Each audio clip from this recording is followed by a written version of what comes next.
Hello everybody and welcome back to another video here on the one and only Tribal Warrior YouTube channel. And of course I am the Tribal Warrior, and in today's video, as you see by the thumbnail and as you see by the title, we will be taking a look at my 2026 SummerSlam Saturday review. So of course I'll be doing two different videos, one review for night one and another review for night two.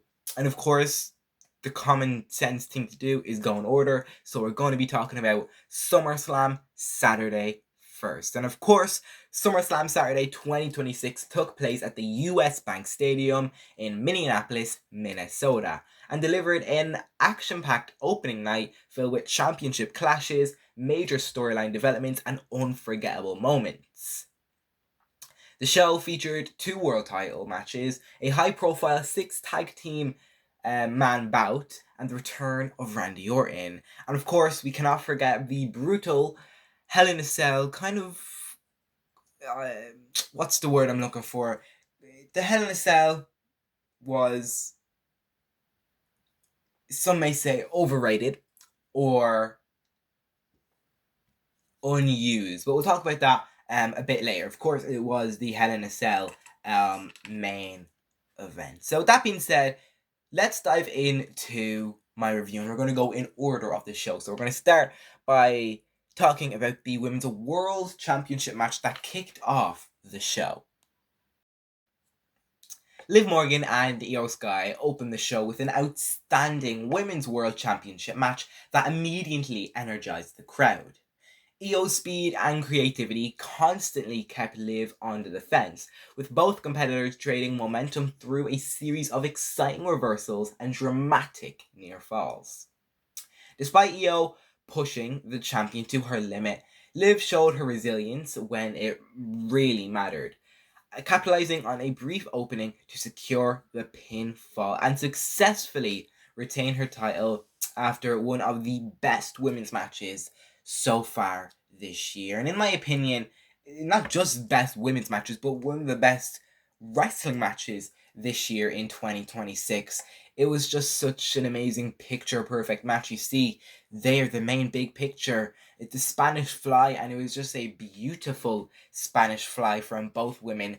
And the ending sequence was such an amazing sequence as well, because it was coming towards the end of the match, and the match was about 13 minutes long, and we had Io Sky put up against the ropes. Liv Morgan looked for her finishing move, the Oblivion. She tried to hit it, but then Io countered with a kind of handstand back spring or some sort, which looked really amazing. It was so sick. And then of course Liv hit the Oblivion again, and this time it actually countered to retain her Women's World Championship. But this match was amazing. Of course, going into SummerSlam, we were always debating whether this was going to be another Adamania. Of course, earlier this year, WrestleMania was probably one of the worst WrestleManias ever, and it was just very lackadaisy, you could say, as in it wasn't given enough time. You know, it was more focused on ads where no one really cared about the time of the matches and the actual storylines. So we were all wondering, oh, I really hope these matches are going to be at least over 10 minutes, all of them. And thankfully this opening match it was almost 15 minutes. It was 13 minutes and 34 seconds. So I do have the time for every single match here, because I do think it's important to talk about the time, because the time really has such an important impact and massive impact on the actual show, and it has an impact on the entertaining aspect of it, because you could have a 3-minute match and you can't do anything in 3 minutes, or you could have this 13-minute absolute banger between these two. So yeah, Liv Morgan retained her Women's World Championship in an amazing opening match. In my predictions video, I said Io Sky would retain. I did not get that prediction correct, but Liv is still champion. I did find it a bit unexpected. However, hopefully they do something with Liv Morgan and Io Sky going forward. This was Liv Morgan's first title defense in like 100 days. So hopefully the WWE can actually book her and Io correctly. Now, I wouldn't even mind another match between these two. This one and the one they had a couple of weeks ago at Night of Champions was just so good. So up next we had a 6-man tag team match. It was Jimmy and Jey Uso teaming up with their cousin Jacob Fatu to take on the team of LA Knight, Solo Sikoa, and Royce Keys. And this match was honestly a really fun match. The 6-man tag, the match was filled with chaos from start to finish as family rivalries and personal grudges collided. Jacob Fatu looked to dominate whenever he was in the ring as usual, while Jimmy and Jey Uso used their experience to keep control for much of the contest. However, the momentum shifted late in the match, allowing LA Knight's team to take advantage. Knight connected with the BFT to Jey Uso to score the winning pinfall, giving his team a huge victory and adding another dramatic chapter to the ongoing Bloodline story. And I really did like this. You see Solo Sikoa there, he was hilarious. He's so funny. And you see that photo there was when he so-called ran it back. And of course we know Jey Uso, Solo's older brother, Jey, he used to call this thing running it back in the middle of the ring during a match, and running it back basically means, if you're a wrestling fan, you know what I mean. But he runs it back, which is his theme song. He replays his theme song mid-match and he does a little dance. And it was a bit fun at the start, but then it got boring and nobody liked it. And then Solo Sikoa kind of irritated him and he did it mid-match, and it was just so funny to see Solo do it. And I thought he was just messing, like doing the little hand gesture, kind of run it back. But then they actually played the music and I started laughing. It was such a funny and entertaining moment that really did improve the match. Even just a little simple gesture like that improves the match and makes it better. Of course, everything else was okay. You see the bottom right there, the Bloodlines entrance was sponsored by Gears of War. I like how they do ads this way instead of putting them mid-match, or sorry, before the match and like between different matches, and you know, skipping loads of time. I like to do it during the match or during the entrance where it doesn't take much time away. And this match did go over 10 minutes. It was 11 minutes and 5 seconds, which was really cool. I'm happy Solo didn't turn on anyone in this match. I really hope they keep this babyface Solo up, because this is amazing. Everybody is loving it and it's just so fun to witness. So yeah, I did predict this in my predictions video as well. I was also debating whether the Usos and Fatu would win. I talked about this might be the most hardest match to predict across SummerSlam, but thankfully I did get this correct. I stuck with my gut and I got that correct. So yeah, pretty fun match. Solo, Royce Keys, and LA Knight, yeah, picked up the win.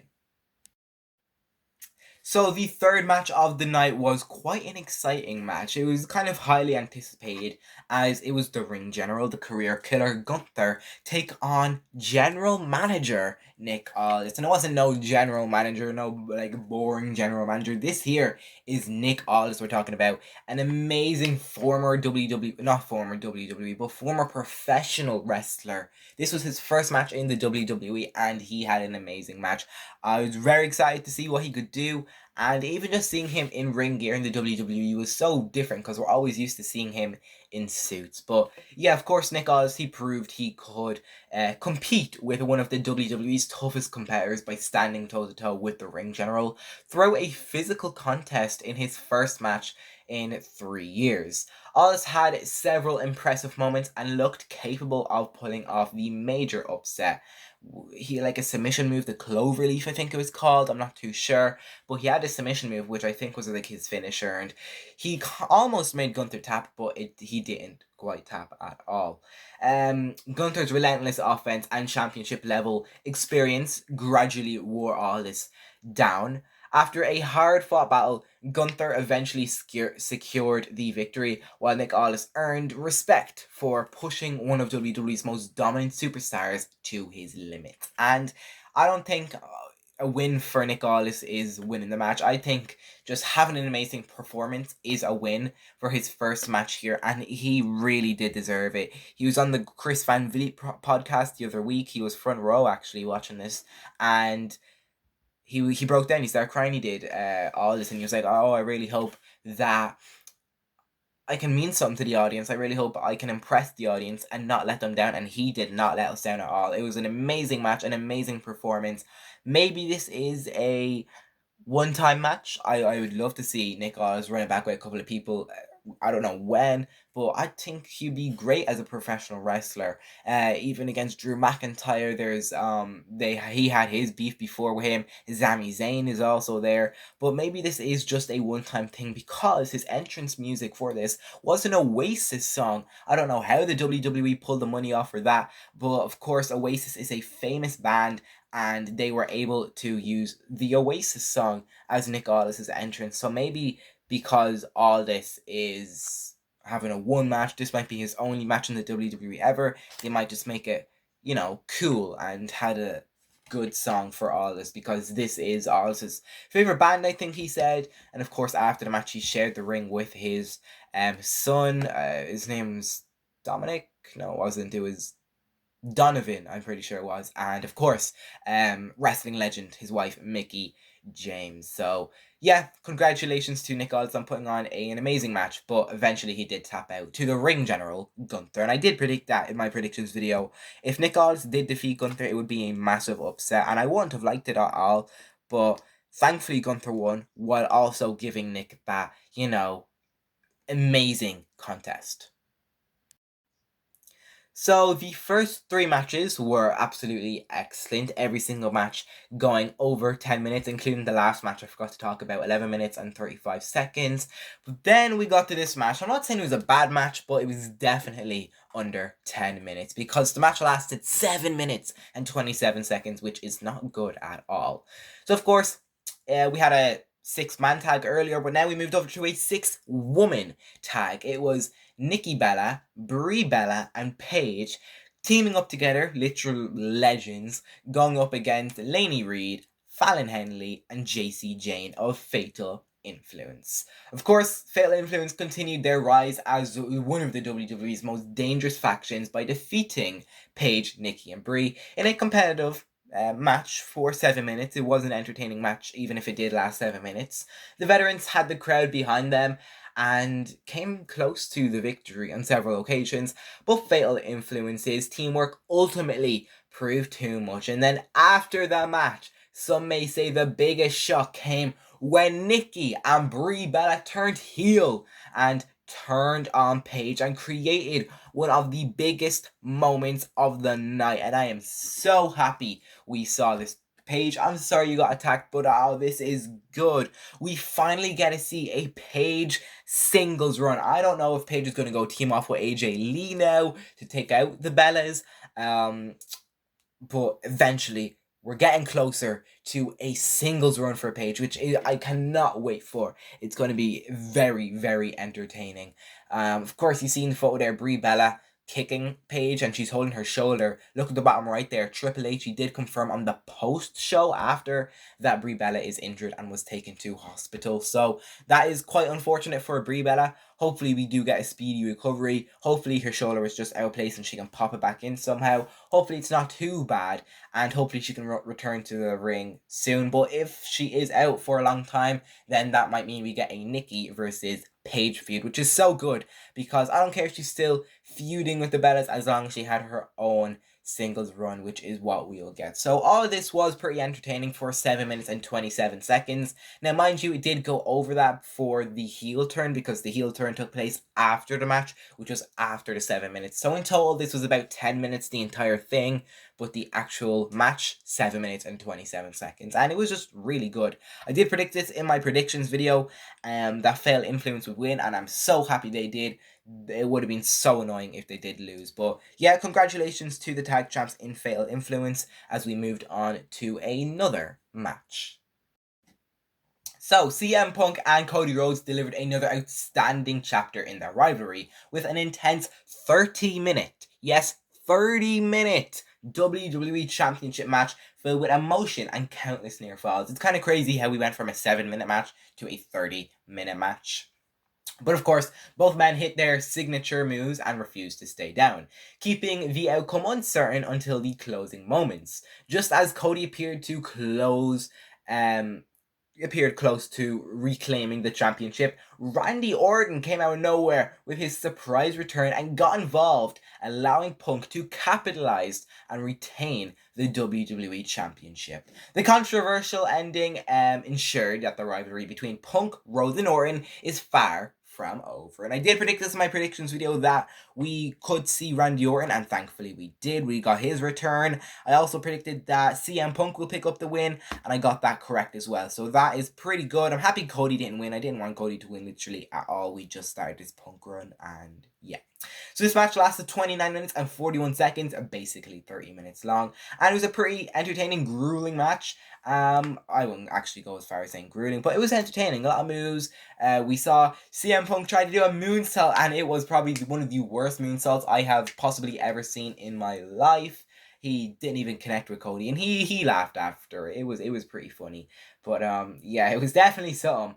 But yeah, Randy Orton is back. Also going into the show, there was rumors about Kevin Owens returning, and once this match was over, I was very disappointed that Kevin didn't return because there were so many rumors about him returning during this match, and unfortunately he did not. However, little did we know, he will return in night 2. So we'll talk about that in tomorrow's video, which is our night 2 review. But this is our night 1 review. Randy Orton is back, and that was pretty sick. So yeah, pretty entertaining match. 30 minutes of entertaining showdowns. But then we moved over to the Beast versus the Ruler, our main event. The main event saw Brock Lesnar and FEMI, the Beast, versus the Ruler collide for the 3rd time, but this time a war inside hell in a cell. One of the most unforgiving and one of the most physical matches of the show. The steel structure became kind of a weapon as both men punished each other to their relentless battle, with Lesnar throwing everything he had at the rising powerhouse, including steel chaps, that's not a word. Whoa, I'm stuttering. Steel steps and chairs. However, FEMI refused to give in and eventually overcame the Beast to earn the biggest victory potentially of his entire career. After the match, Lesnar acknowledged FEMI as the future of the WWE, creating one of the most passing of the torch moments in WWE history that brought an unforgettable end to SummerSlam Saturday. And this match was pretty sick. It was 11 minutes and 39 seconds. I thought it would have been better. I was a bit disappointed with this match. I thought it would have went longer. I thought they would have done better. I honestly thought this match was going to go 20 minutes and over, but no, it was only 11 minutes and 39 seconds, almost 12 minutes. But yeah, it was quite unfortunate that the match went short. I thought they could have done more, but there was a good moment in the match where Brock Lesnar, he ripped the kind of actual foam from the ring and exposed the kind of the wooden platform on the ring, and then he delivered a tombstone to FEMI, a tribute to the Undertaker, which was really, really sick and unexpected. So yeah, nothing much to talk about in this match. It was fun, it was entertaining, but I wouldn't say it was match of the night. We'll talk about the match of the night in a minute. But yeah, it was pretty sick. You see in the little caption there, has Brock Lesnar retired? That is the main thing people are talking about as well. At the start of this year, I thought Brock would retire at SummerSlam. He made it clear that he wants to retire this year, and he didn't. So he didn't say anything about retirement. He faked his retirement at WrestleMania and, of course, came back to do all this. So is this retirement for Lesnar? When he's walking up the ramp, he was doing like a salute thing to kind of say goodbye, but I don't know. This might not be the end. Maybe we might see the end WrestleMania next year in Saudi Arabia, WrestleMania 43. Saudi Arabia love their money, so they obviously love Brock Lesnar. So that might be something. But other than that, that's probably all I have to say with you guys regarding all of the matches. So there was 6 matches, and that was the end of the 6 matches. However, there was some news after the show as well. So the WWE, or I should say ESPN, has introduced a new championship. This championship is called the ESPN Moment of the Night Championship. And of course, this title is given to the superstar who had the biggest moment of the night, obviously, on the show. And FEMI has been rewarded this title. He's the first ever ESPN Moment of the Night champion, the inaugural ESPN Moment champion, and he does deserve it. He defeated Brock Lesnar in his biggest win of his career. There you see him with the title. Pretty cool moment. I really do think the WWE and ESPN should do this moving forward. I do like this. I do. Obviously, you see ESPN on the title. We don't like sponsors and stuff, but That's honestly fine. I don't mind this. I really do love this idea, and I do think they should do this after every single PLE. So, congratulations to FEMI on becoming the first ever ESPN Moment Champion. So to wrap today's video up, we have my official SummerSlam Night 1 Saturday ratings and your guys' ratings too. So of course, I see, well, we all see there in the big kind of black post up there. I put this out after every single PLE. I asked you guys, what do you think? If you want to be a part of these, go follow me on Twitter, now known as X, the Tribal W or X. You see it there in the top right of your screen, as well as my Instagram there too. But of course, I asked you guys, what did you rate SummerSlam Saturday? You guys had the option to rate it a 0 to 4 out of 10, a 5 to 7 out of 10, an 8 to 9 out of 10, or a 10 out of 10 PLE of the year. Let's go in order of the rating. So, 15% of you guys rated it between a 0 to 4 out of 10. This means worst PLE of the year. 48% of you guys rated it between a 5 to 7 out of 10. 30% of you guys rated it between an 8 to 9 out of 10. And a small 7% of you guys rated this a PLE of the year 10 out of 10 show. And if we look at the top, that is majority 48%, 5 to 7 out of 10. And this is probably one of the biggest mix-up we've had in a while. Sometimes some of these don't get rated.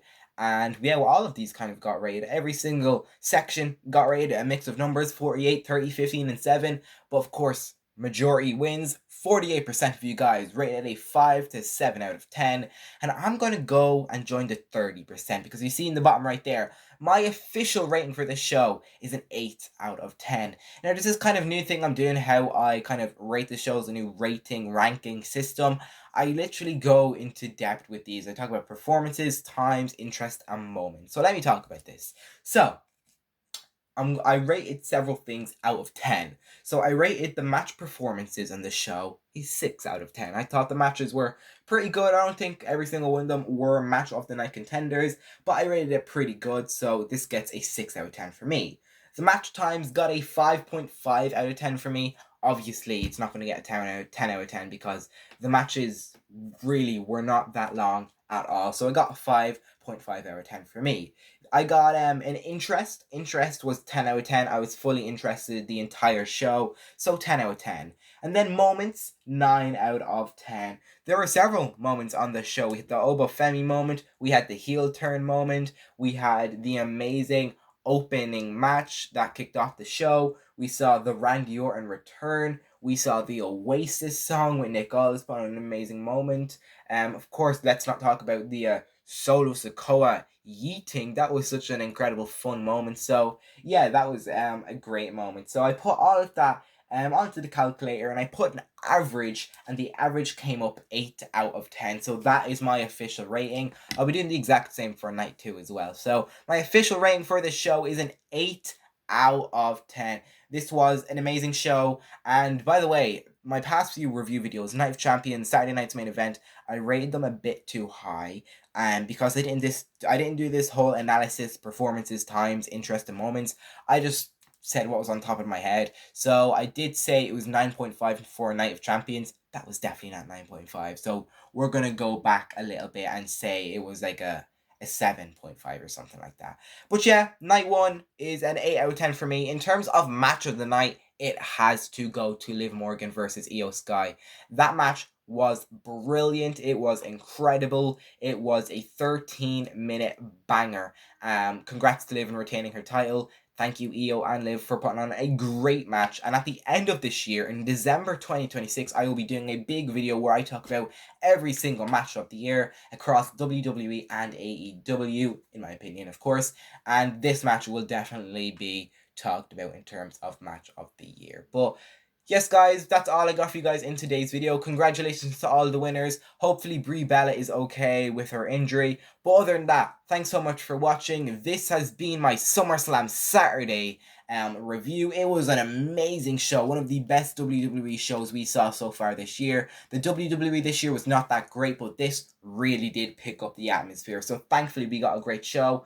Come back for my next video, which is tomorrow, where we review night 2 of SummerSlam. And other than that, that's all I got to say. Thanks so much for watching. See you in the next one, and stay tribal.